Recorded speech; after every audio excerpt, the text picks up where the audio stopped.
Bonjour, c'est il Pastore. Quelques mots sur un extrait de la première lettre de Jean.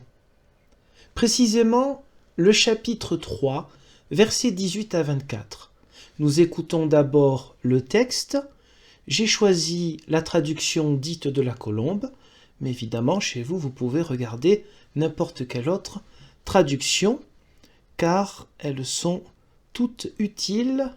Il y en a une qu'il faut mettre au recyclage directement, c'est celle des témoins de Jéhovah, qui s'intitule Traduction du monde nouveau. Mais sinon, que ce soit des traductions d'une confession ou d'une autre, ou la traduction œcuménique, toutes les traductions ont leur propre qualité. Petits enfants, n'aimons pas en parole ni avec la langue, mais en action et en vérité. Par là, nous connaîtrons que nous sommes de la vérité, et nous apaiserons notre cœur devant lui. De quelque manière que notre cœur nous condamne, Dieu est plus grand que notre cœur et connaît tout. Bien-aimés, si notre cœur ne nous condamne pas, nous avons de l'assurance devant Dieu.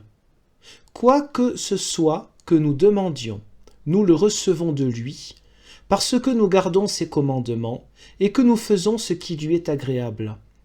Et voici son commandement: que nous croyions au nom de Jésus-Christ et que nous nous aimions les uns les autres selon le commandement qu'il nous a donné.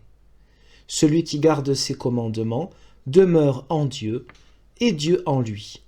Et nous reconnaissons à ceci qu'il demeure en nous par l'Esprit qu'il nous a donné.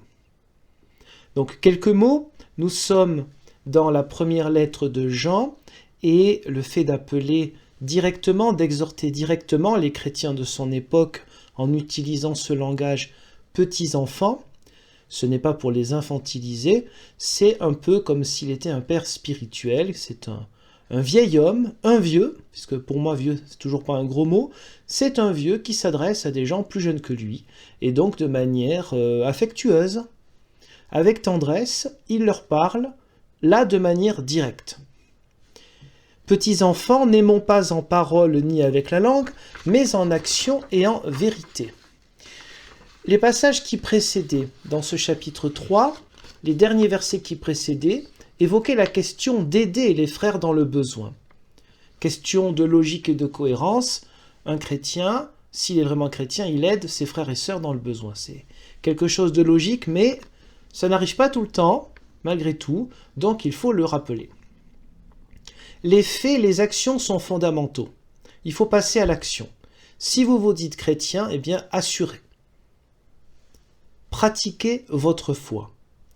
Alors, ce genre de passage fait penser à d'autres passages dans le Nouveau Testament. Paul aura une autre manière théologique de dire les choses, et Jacques, la lettre de Jacques, sera hyper directe, un peu comme ici. Mais ici, nous avons le langage de Jean, c'est-à-dire un langage qui implique beaucoup la communion intime, personnelle entre le disciple et Dieu, par le moyen du Christ, par le moyen du Saint-Esprit.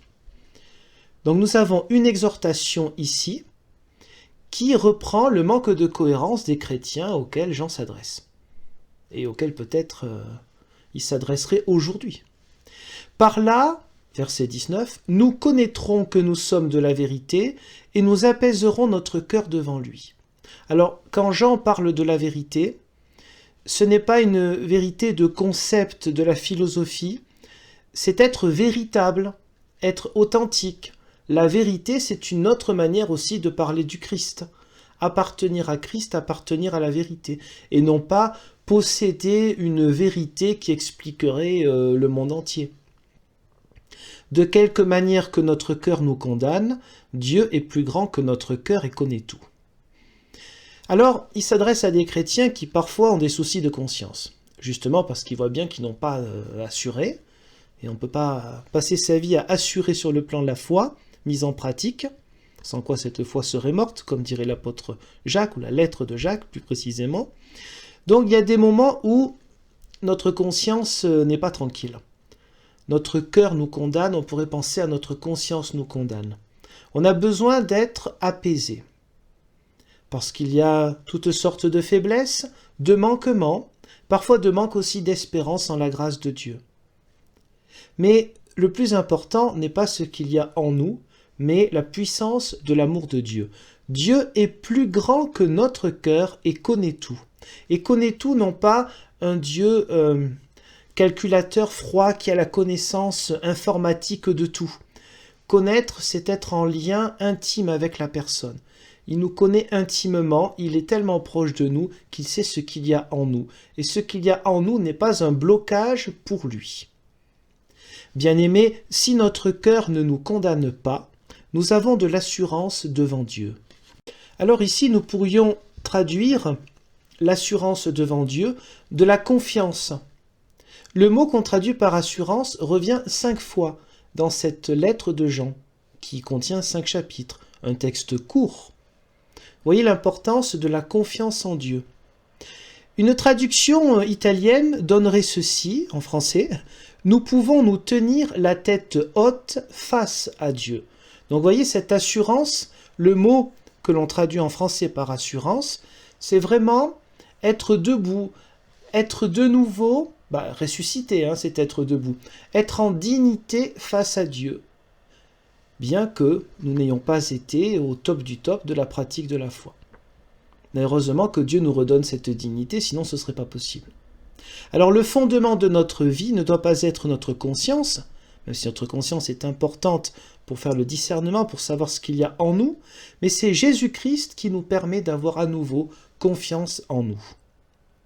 Verset 22, « Quoi que ce soit que nous demandions, nous le recevons de lui, parce que nous gardons ses commandements et que nous faisons ce qui lui est agréable. » Oui, le péché, notre conscience, rien n'est une barrière pour Dieu. Et voici son commandement, c'est le verset 23, « Que nous croyons au nom de son Fils Jésus-Christ, que nous nous aimions les uns les autres selon le commandement qu'il nous a ordonné. » Alors, le ou les commandements chez Jean, dans le vocabulaire de Jean, ce n'est pas une référence forcément aux commandements au pluriel de la Torah, 613 commandements, ou particulièrement les 10 paroles, que l'on appelle à tort les 10 commandements, sont plutôt les 10 paroles. C'est la référence au commandement de Jésus lui-même, l'amour de Dieu, du prochain et de soi-même, l'estime de soi que Jésus reprend de la Torah, lui il l'incarne totalement. Et donc sans doute cela est référence à cela, et aussi au fait que Jésus ait dit « Aimez-vous les uns les autres comme je vous ai aimé ». On est donc dans l'optique du don de soi. Donc que nous croyons au nom de son Fils Jésus-Christ, le nom c'est l'identité. C'est l'identité, c'est toute la vie de la personne. Donc croire au nom de Jésus-Christ, le Fils, eh bien c'est croire en Jésus, son message, sa mort et sa résurrection. C'est croire en Jésus-Christ en tant qu'acteur de don de soi, d'amour pour les autres. Ce verset 23 est le centre, un peu le résumé, l'épicentre, si on veut même aussi dire cela, de toute cette première lettre de Jean.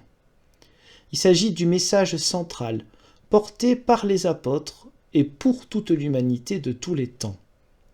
Et enfin le verset 24, « Celui qui garde ses commandements demeure en Dieu et Dieu en nous, et nous reconnaissons à ceci qu'il demeure en nous par l'Esprit qu'il nous a donné. » Alors oui, obéir, pas seulement en parole, mais en action, au commandement, est une preuve de foi, de fidélité à Dieu.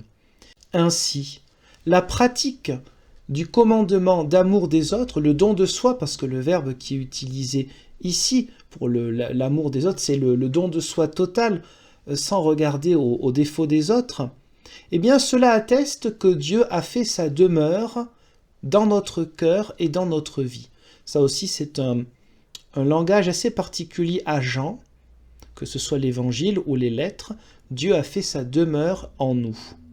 Alors à nous chaque jour de savoir si nous souhaitons lui faire ou refaire une place, et ainsi une place aux autres.